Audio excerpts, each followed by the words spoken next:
Yes, hello. Welcome to my vlog. Try naman natin kumain ng albake. So, meron tayo dito from albake din. Yes. Albake. Let's try to eat.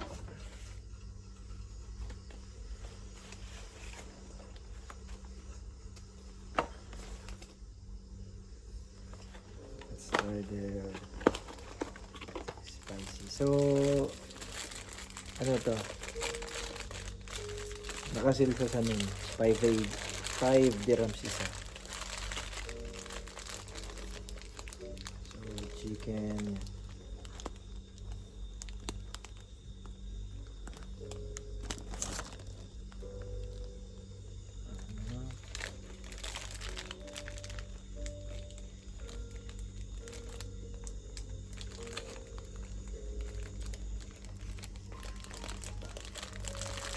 Top.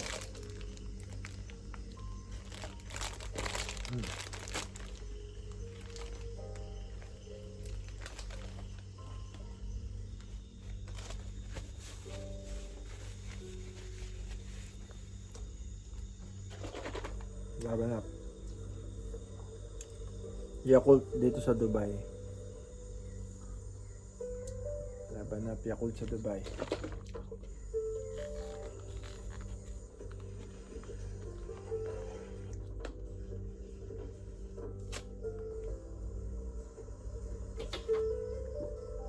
Yakult sa Dubai. Magkano ba Yakult sa Pilas?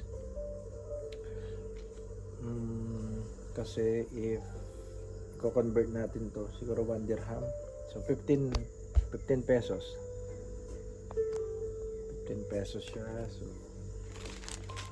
hindi ko alam kung mura or mahal, pero dito kasi 1 dirham is parang piso. So piso lang, parang gano'n.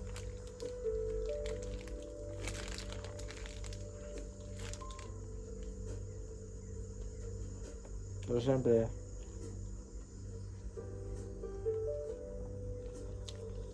kung nakakita tayo ng 1 dirham, kasi mas malaki yung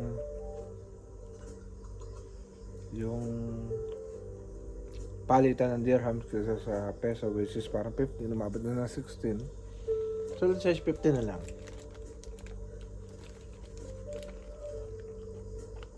Bale, pag nakita kami ng 1 dirham, parang treat din namin niya para siyang piso, ganun.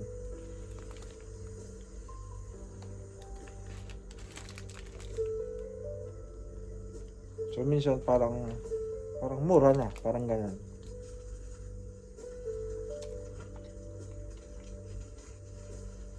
So ganun.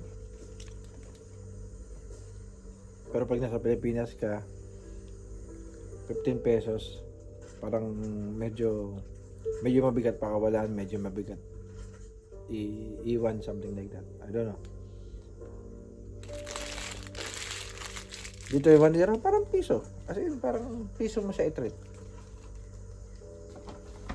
Sarap.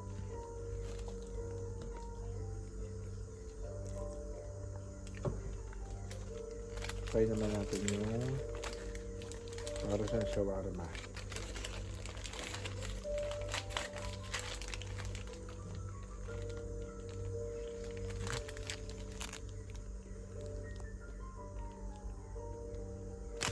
Opo. Baya. Ayun. 5 AED lang to. Which is mura na. 5 dirhams. Which is, ang original price nito is 10. Yung burger is 8.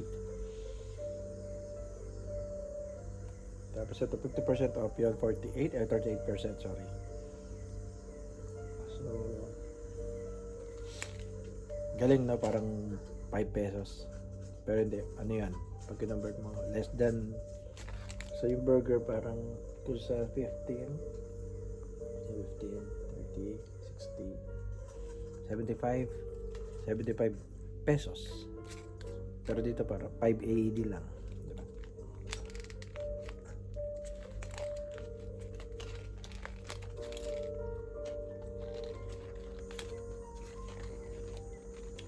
Yung Albay pala, parang sikat yata ito sa Saudi. Sa Saudi sa sikat.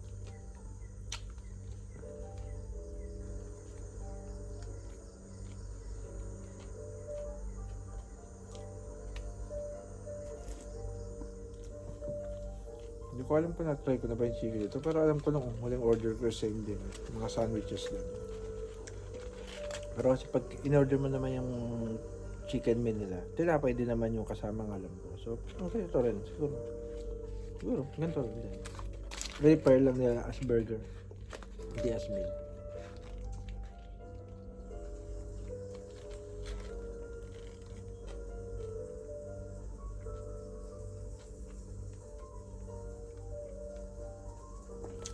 So, ito, lasang shawarma.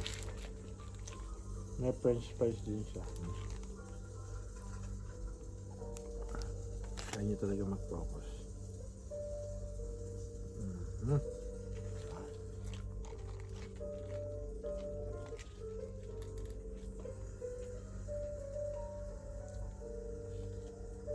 Ayan, french fries siya. Ayun, dapat sa mukha ko. Kasi sa mukha ko.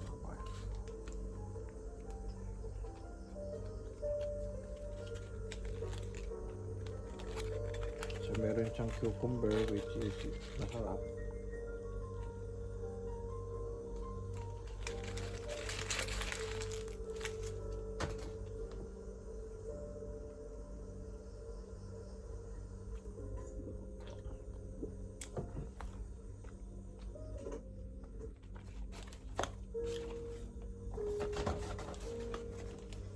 Dito may second burger. Apat yung binili ko eh. Lang to. Ganun ba niya?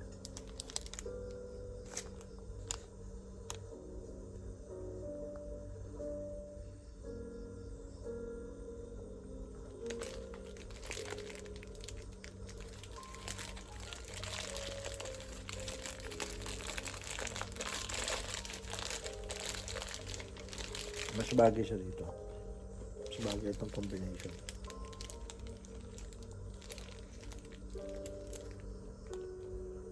Same lang ang nakalagay.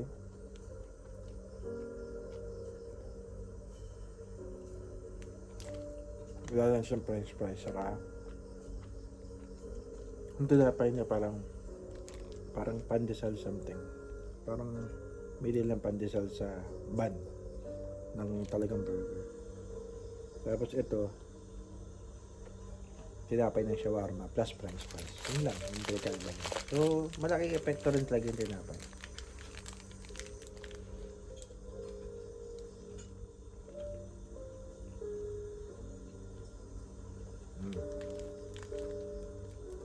Isa pa. May ganitong tinapay kasi.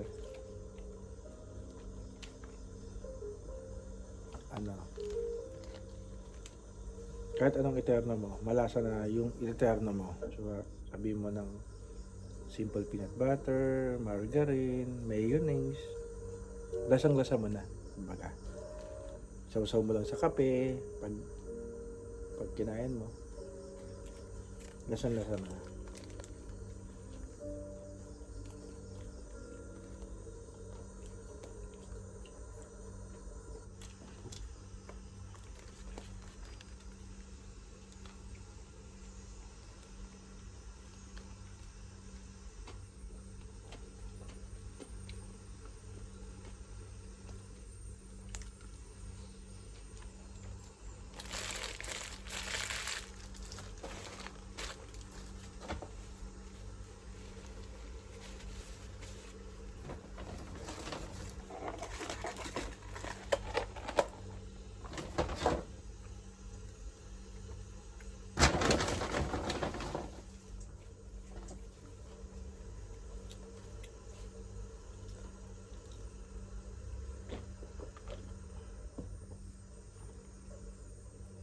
Parang busog na ako.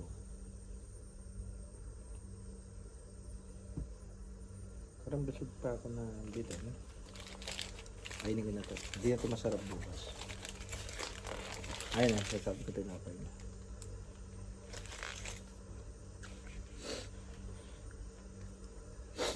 Para siyang shawarma. Pero ito kasi yung shawarma na tinapay. Hindi ko alam kung ang tawag. Basta yung mga ganito tinapay. Maganda to dun sa mga sinasawsaw nila like butter chicken. Basta yung mga makari ba? Yung more on curry. Ibig sabihin, yung malalasa na pagkain. So, imbes na kanin, ito yung ginagawa nila. Kaya alam naman mga Pinoy, konting ulam, madaming kanin. So, tayo, maano na tayo sa panlasa. Kumbaga, simpleng pagkain lang. Basta may kanin, okay na. So, ito, parang yung tinapay, na-overpower niya yung lasa ng nasa loob. Hindi kagaya nung kaninang nasa burger na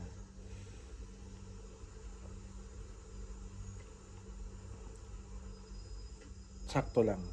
Kumbaga, talagang pinanganak siya para dun sa palaman. Hindi ka to dito, dapat dito yung may mga salsa, yung may mga maraming mayonnaise, maraming ano. Kasi itong tinapay na to, malakas siya makawala ng lasa. So kaya ito yung ginagamit ng mga sausawan, mga pang chicken curry, mga biryani, kaya lang mga grilled chicken, yun. Biryani, sorry, ano pala yung mga basmati. Butter chicken. Kunting sausaw mo lang to, okay na to. Pero dito, hindi siya pang ganito. Shawarma pwede kasi yung shawarma, nilalagyan nila, may sauce sila ng shawarma. So parang nahihigop nito yung sauce ng shawarma para pag kinain mo, malasa siya. Ito, parang burger type kasi.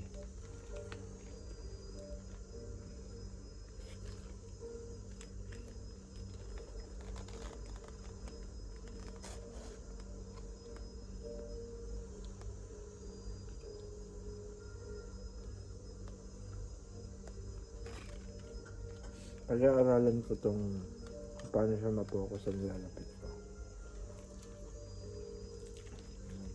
Kaya na dry na siya. Kasi nga, konti lang yung hinigop niya mga sauce.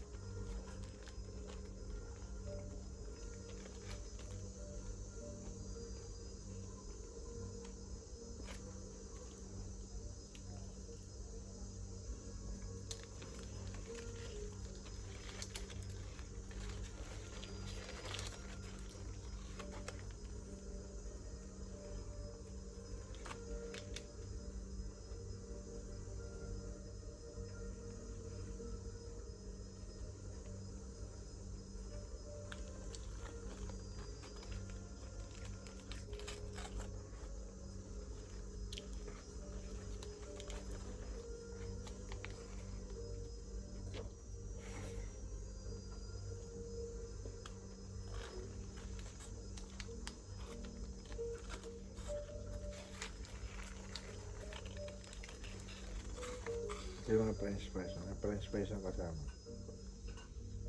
Tapos yung papala yung french fries.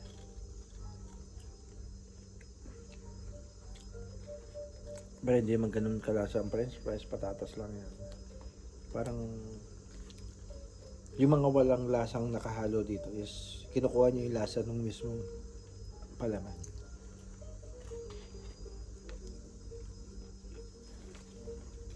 Meron.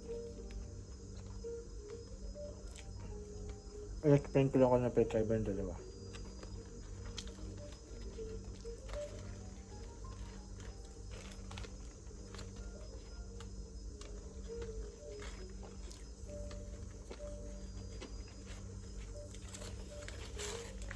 Pero parang mas mabubusog ka dun sa shawarma tayo.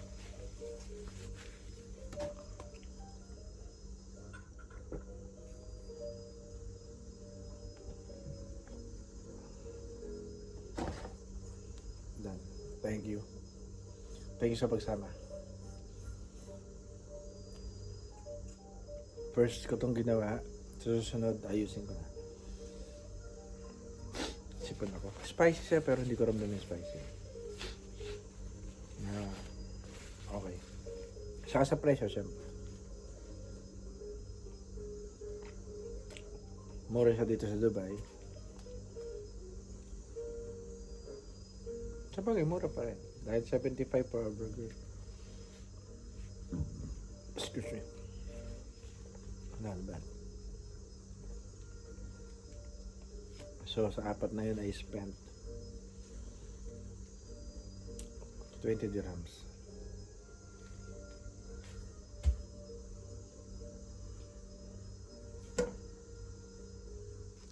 Ayoko ng mat eh.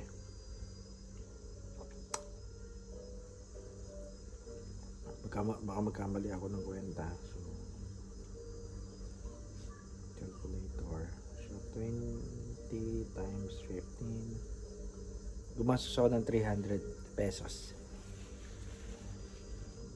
Yan. 300 pesos. Pero dapat 300 pesos. Pero dapat ano siya?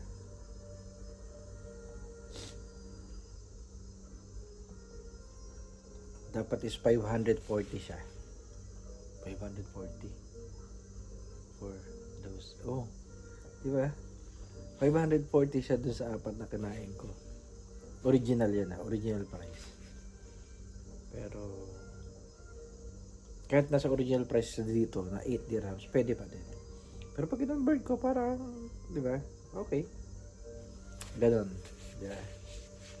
So, if I spent around 540 siguro, ano na dyan? Buffet something. Sa Kabalen? If I'm not mistaken. Kabalen. For 540 if I spent.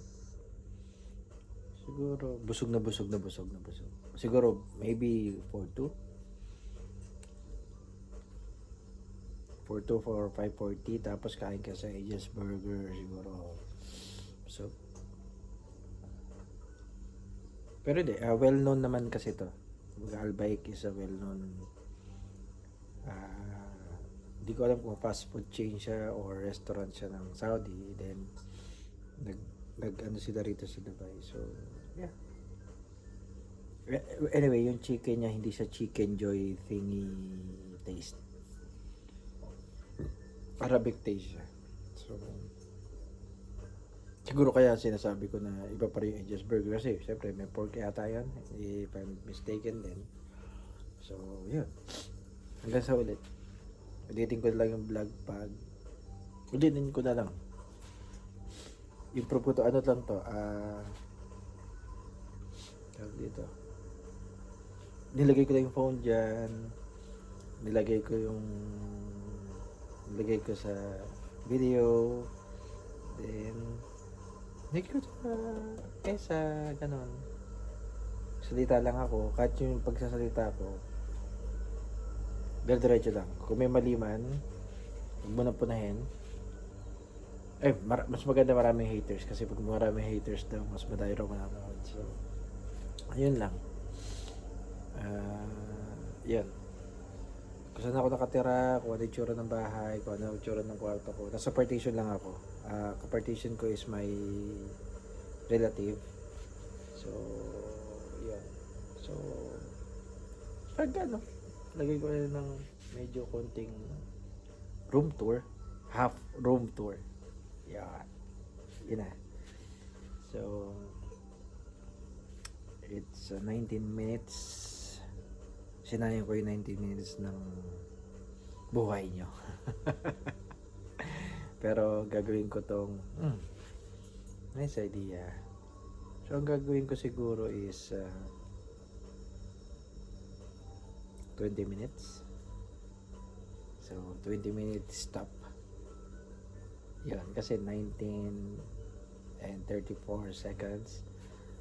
Then, 37, 38. So, gusto ko, parang lagi siyang 20 minutes. Hindi ko alam, ano lang to. Nakita ko kasi yung minutes. So, sabi ko, wow.